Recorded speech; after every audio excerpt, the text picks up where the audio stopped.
Hey, welcome back to the channel. I'm JB, I'm Nada. and we just watched episode 3 of season 2 of The Last of Us. So, let's talk about it.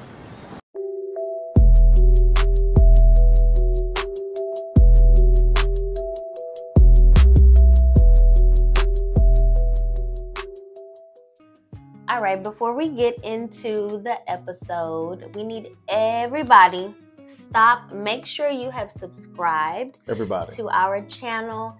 Hit the like button and the bell so you get notified every single time we upload a new video. Every time. Okay? So again, we're doing week by week reviews, discussions, whatever you want to call it, about The Last of Us Season 2, and we're on episode 3. Okay? So check back in with us. Get in the comments. We had somebody leave a comment on our video that made a good point. Yeah, it was good. I'll say. They're just talking about how Joel has done a lot of terrible stuff, and they said they weren't surprised by his death. I don't know if it's because I didn't play the game and I only have this connection with him from the show that maybe I have a different outlook, but I don't disagree. Like, has he killed a whole bunch of people? Yes. Yeah, but I think it's because for me, my journey with him started with him losing his daughter.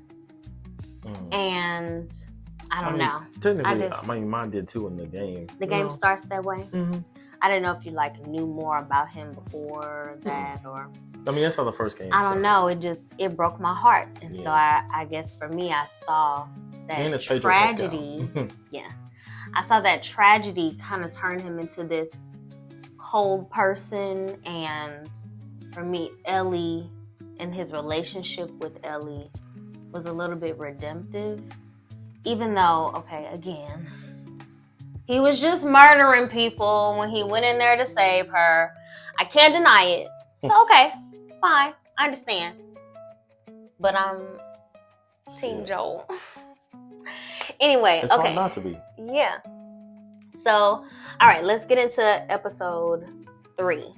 It really opens up, and I think the main thing that you're trying to see at the beginning is Ellie is grieving. It was 3 months later? Yeah.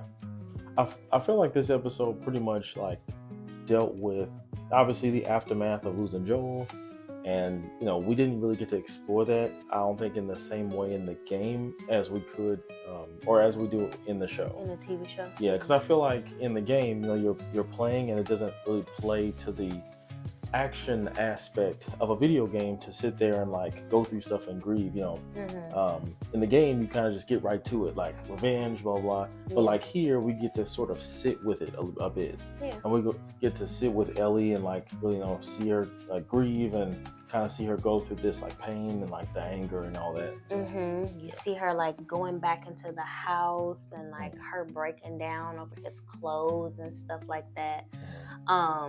So there's that aspect of mourning, but then Jackson is in mourning. So many other people died that day. They had to rebuild so much. They're really at risk right now. The wall isn't mended or fixed and rebuilt yet. They had so many things burned down. So I think across the board, everybody is experiencing loss. Yeah. And trying to figure out how to recover from that. And I think the different ways that they're able to comes out in how they want to show up or retaliate for Joel's death. So, or his murder.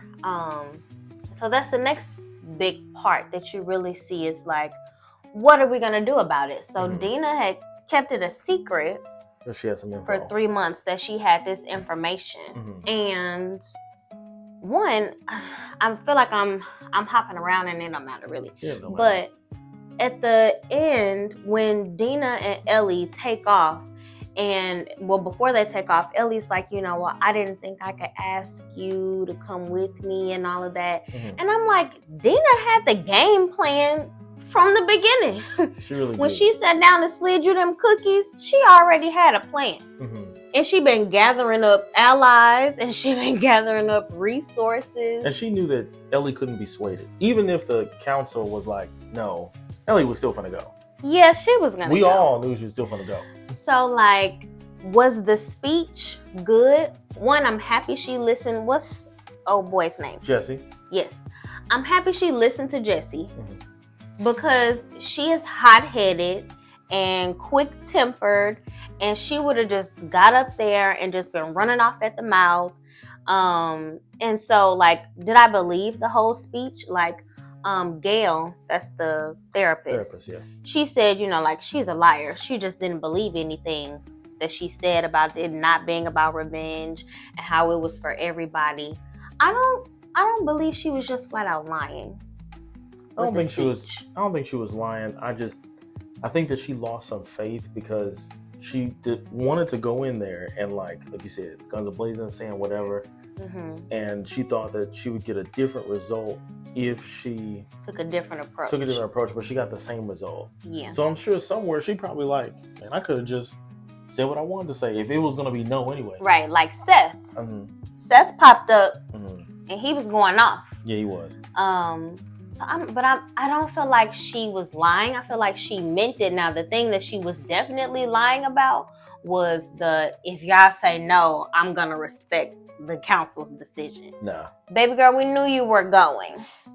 Okay? We already knew. It's fine. We expected it.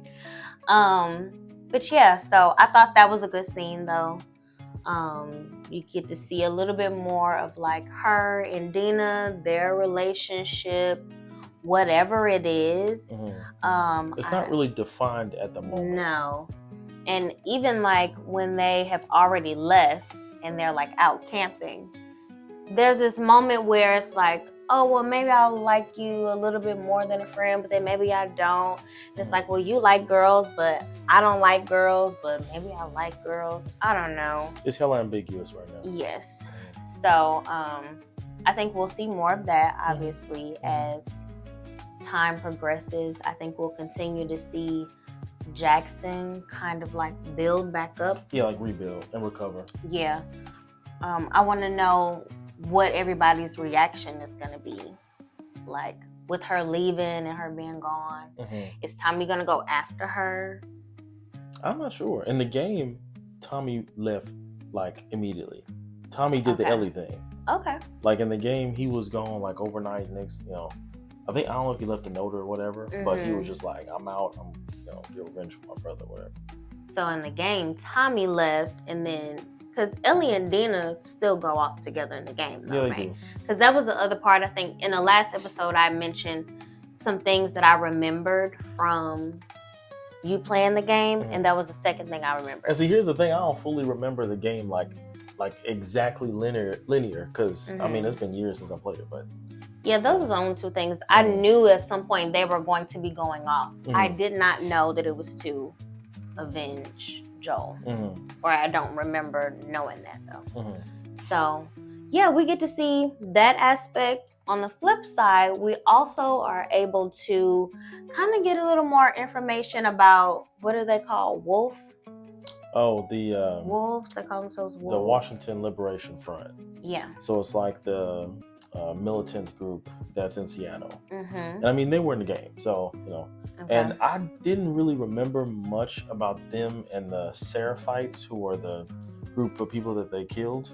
Seraphites, okay, the ones with the scars. And they worship the prophet, which in the game, I swear, I remember them mentioning the prophet. I don't think we ever met like the prophet, like who that person was, or this like religion that they like.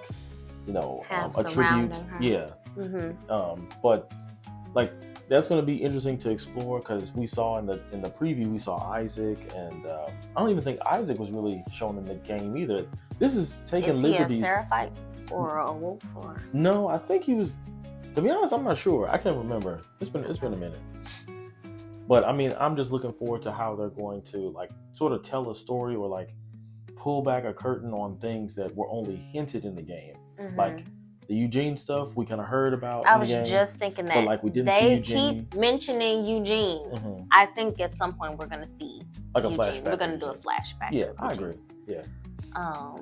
So yeah, got to see just one. That was so sad.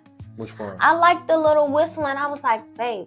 Oh yeah, that was cool. What would I do? I couldn't be one of them. Yeah, I can't. And I'm just like, oh my God. I mean, I can't wouldn't whistle be able that to. well. They whistle really well. Like they do the little. I want to try to. That's cool. No, that's cool. But yeah, like I don't know. I like the whole little whistling system and stuff, and then to pop up and like all of them. That was the sweetest, cutest little girl. Yeah. Was so happy just to get a hammer, and she gone now. Yeah.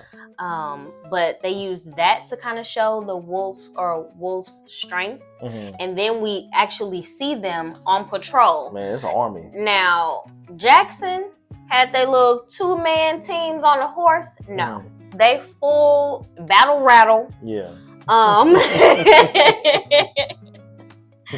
Like marching. It's an army, literally. And what's interesting is like the difference in when Ellie and Dina kind of rolled up on the horse on Shimmer, and they were like looking at the city of Seattle for a moment. You know, it looked kind of peaceful, and they thought, "Oh man, this will be a little bit easier than we thought." And but see, like, I didn't get that vibe. No, I felt like they thought like this is too quiet. Like something isn't right. That's the vibe I got. That's what you mean. Not that they were like, "Oh, this is gonna be a piece of cake." Well, not a piece of cake, but just like I don't know. They rolled up and looked at when they saw like the scenic like piece of Seattle. I feel like when they said that, it just kind of gave me this feeling of like not ease, but like they brought down their anxiety a little bit. Like, okay, you know. I don't know. I don't think so. Especially coming off of seeing the, what did you call them? Seraphites? Oh, Seraphites, yeah. After seeing them. That's true. Because there was this moment where, I can't remember the words that they say, but whatever it is, however they articulate it, it's kind of like, dang, can we do this? Or it's like, no, we kind of have to do this because how terrible they are. So either they're so bad that like we need to stop them, or like, dang, they are really bad. I don't think we're gonna be able to stop them. Like I feel like whatever phrasing, I can't remember, whatever phrasing they used, it was kind of like, should we continue to do this? They were reconsidering, yeah. But at the same time, like, no, we have to go get them. Like, look at what they did. I don't know. I feel like that struggle was there, but I don't think that when they saw the calm, that they thought like, okay, this is better. Like, no, they just saw those people get massacred, or they saw the aftermath of the massacre. So I don't know. I want to do one quick foreshadow. Okay. Similar to when we watched Severance, like how we would give a foreshadow. So I feel like this was a moment that they played on when Dina ran behind the bushes and she saw the bodies, and she ran back out and she threw up, and because of how gross it was. I feel like that was a double meaning, and that she was throwing up because she might be pregnant. She said she's back with Jesse. I don't know why I feel like that. In some weird aspect, because right after she threw up, she stood back up, and Ellie gave her this look and was like, you see, they could do this to kids. And she had this look on her face. I don't know what makes me feel like that. And I mean, I can't remember in the game if she was pregnant. I don't remember. I really don't remember because it's been hellish, but I don't know why. I'm just like, I wonder if that was like a disguise, like to disguise the audience, like, oh, obviously, you know, she did it because of the bodies, or like, what if we find out later she's pregnant? I don't know what movie. I mean, she did say like that there was it wasn't a reaction that she's used to having. She did say that. I don't know. But you know, I'm normally the one to pick up on they pregnant. Like when we watch shows, because it'd be something will happen. Somebody will look one way or say something, and I'm like, they're trying to tell us she pregnant. So okay, I don't know. Maybe you got the spidey sense for it this time. I don't think I have any any foreshadowing just yet. Mm-hmm. I think I'm just trying to see how they are going to plan. Because, I mean, it's just them two. Mm-hmm. Even if they had brought the 16-man like group that they were planning on bringing, It wouldn't have been enough. There's a militia there waiting. Yeah. So I'm interested to see, like, is this going to be we got to pick this group off and pick them off and pick them off, like some Assassin's Creed type You stuff? talking about like separating them and taking them out like piece by piece, or? Yeah, but like even still, you'd have to do that over so much time. Yeah. Because there's so many of them. It's hella. So I don't know. I'm interested to see what is coming up next. I don't know who Isaac is, but he was all in the preview for the next episode. So get in the comments. What are your theories? What things are you speculating about? How do you think Ellie and Dina are going to be able to like navigate? Yeah. So get back in the comments. Let us know what you thought about this episode, and tune in next week after episode 4. Okay? Thanks, y'all, for watching. Thanks, y'all. See you later.